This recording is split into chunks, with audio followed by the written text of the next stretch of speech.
For some bizarre reason, people in the fitness world have made seed oils a bigger deal than they really are. Hey everybody, it's Jason Blaha here, and today I want to chat with you guys about this a little bit. And it's one of those really puzzling topics because I'm one of the people who I love to look at the evidence. I like to know the evidence. I like to look at the history of where these ideas come from in the fitness world and where they, at what point they diverged from the science. And this is a perfect example of one that's a little puzzling. And it's funny to me because I don't actually really use seed oils. I don't cook with them. I'm not even a big fan of them. But I don't think they're particularly unhealthy, as a baseline food, meaning there's nothing magical about them beyond the fact that they're just adding extra fat calories to your diet that would be an issue.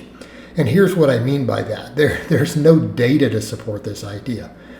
All of the issues with it seem to come purely from the really extreme ends of the carnivore crowd or the keto end who are very pro-saturated fat.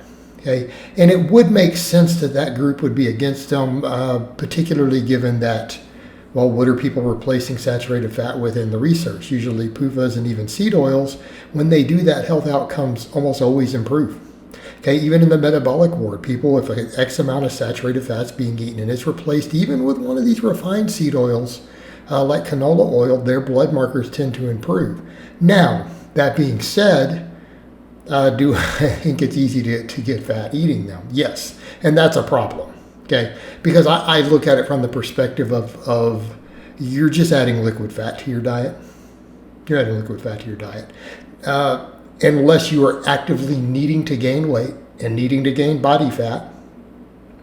And that is the case for some people, by the way. I do want people to understand there are people who medically need to do that. But usually for those people, I'm going to be like, add a bunch of peanut butter. Start eating natural peanut butter with a spoon and nut butters right out of the jar. That's an easy, really healthy solution. I would see that as a better solution because there's other health benefits. There's better nutrition there, right? It makes sense. But here's the problem that people have, and with the stuff they bring up is they bring up the potential for omega-6 fatty acids and inflammation, which is very well understood now. And it's not the concern people think it is. And then number two, they bring up the oxidation and the smoke points. A lot of these oils, that even gets brought up with olive oil. But here's the thing there. Number one, unless you were eating industrial fried oils, like in a lot of kitchens and restaurants and let's say, fast food places, that's not really an issue, is it? Right? That level of oxidation is usually not occurring in your kitchen. And we'll get to the whole margarine and trans fat thing in a minute too. It's not occurring in your kitchen. And even the experts agree, look, your normal cooking in the kitchen, that is not happening. Now, you're going and getting industrially fried foods, particularly where they're reusing that oil. Let's say they're taking that up to high temperatures and they're frying those French fries or their chicken or whatever they're doing, and they're using that same oil for multiple batches over and over at really high temperatures. Is this a cause for concern in terms of carcinogens and things? Yes. Yeah. But you're not doing that at the small level. At the industrial level, the food level, yes. And that is a valid concern. But here's what I would say. If you are eating that sort of food regularly, you probably don't care about your health. So why are we having that conversation, first of all? Right? And we could make the case for that of we could say, well, maybe that does need to be regulated more. If that's that big of a concern, okay, well, and that's an argument to be had, isn't it? That's a separate argument. It's not about your personal individual choices and cooking practices, in which case that's not really an issue. We come over to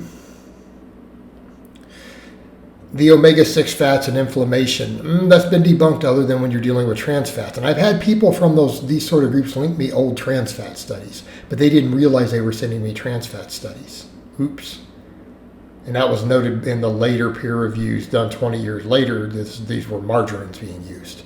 All right, but that aside, the concern has historically been arachidonic acid, right? We know that arachidonic acid causes potential inflammation. It's the one omega-6 that is really linked to inflammation. but it's not occurring in these seed oils naturally. It's usually alpha-linoleic acid, which the body can convert in small amounts to arachidonic acid. And the concern was medically that enough of this would be converted that omega-6 fats would be pro-inflammatory. Here's what we found in the lab. They aren't. On average, most of your plant-based ones, such as seed oils, canola oils, nuts, all these things, they tend to lower inflammation through the body. They lower inflammatory markers on average. Keeping in mind, when people bring these things up, tons of foods in your body cause inflammation and anti-inflammation concurrently through different pathways. We're looking at the sum total effect, right? But people will harp on that one effect and they'll be like, oh, these 6 different effects occur in the body. This one negative one happens with this food. So we need to be concerned about it. But if the 5 positive ones outweigh it, it's still a very healthy food. Does that make sense? Because you can find problems with anything. What you're looking at is in the sum total, how does it all pan out? Because yes, everything we put in our body can have positive and negative effects concurrently, right? Going for a jog has positive and negative effects in your body concurrently. Hopefully you're aware of this, right? Body's a complex thing. This creates a bit of confusion. But at the end of the day, they don't convert to arachidonic acid at a very high rate. It's really low rate. Enough so that total inflammation tends to go down. Okay? And we do store polyunsaturated fats at a lower rate than most other fats in terms of fat cells and fat gain. They tend to increase fat oxidation. But I would still say that's the biggest concern. The other one has been historically the margarines, and that was a big, big snafu in the scientific community 50 years ago. Right? That was a big mistake, right? And they didn't realize that. It was caught and then later changed, and then it took laws forever to adjust. So we need to be aware, in America, you cannot buy human-made trans fats. They are illegal to sell. All of them that you're getting are naturally occurring, which has the same negative effects. Incidentally, you might want to be aware that things like butter are your biggest sources of trans fats now. That's probably the easiest access to trans fats you're going to get in the United States legally as a food source. All right. Margarines were an enormous problem. They basically turned omega-6s into trans fats, hoping to get rid of the saturated fat negatives because we knew that polyunsaturated fats were generally healthier, so we would just make margarines to replace butter. It did pretty bad in the studies, right? It ended up being slightly worse than the butter. And I want to be clear, I said slightly worse. It wasn't like 10 times worse. It was slightly worse. Yes, absolutely. And for years they continued to push that, and then studies started coming out and saying, hey, no, it's not true. It's not that polyunsaturated fats aren't better. It's not that saturated fat is good. It turns out this is worse. We've created an amalgamation in the lab that turned out to be worse. Oops. But that's been corrected. The experts were screaming for decades to get it outlawed. The problem is that restaurants and chefs lobbied to keep it legal. Because they're like, we can't make our food taste as good without it.